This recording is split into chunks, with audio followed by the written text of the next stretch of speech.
और चीन को एक और चोट। बेहद अहम खबर, ऐप्स पर पाबंदी के बाद हिंदुस्तान ने हांगकांग का मामला उठाया है।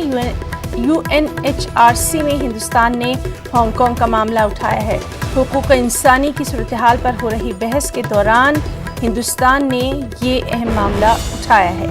तो चीन को एक और चोट। लगातार हम देख रहे हैं कि किस तरह से चीन के खिलाफ जो हिंदुस्तान की कार्रवाई है वो भी बैनुल-अक़वामी सतह पर जारी है। ऐप्स पर पाबंदी लगाई गई 59 ऐप्स पर, और अब उसके बाद हिंदुस्तान ने हांगकांग का मामला भी UNHRC में उठाया है।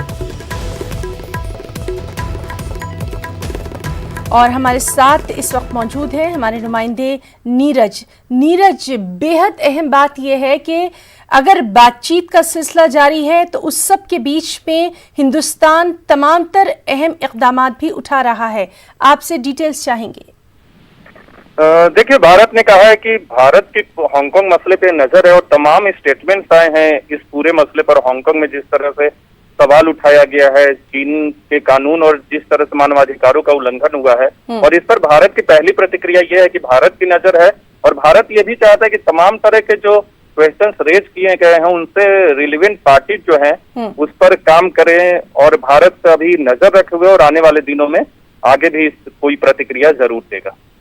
जी, तो इस तरह से चीन को एक और चोट हम कह सकते हैं। लगातार जिस तरह से इंटरनेशनल प्लेटफॉर्म पर भी चीन को घेरने की हिंदुस्तान की तैयारी।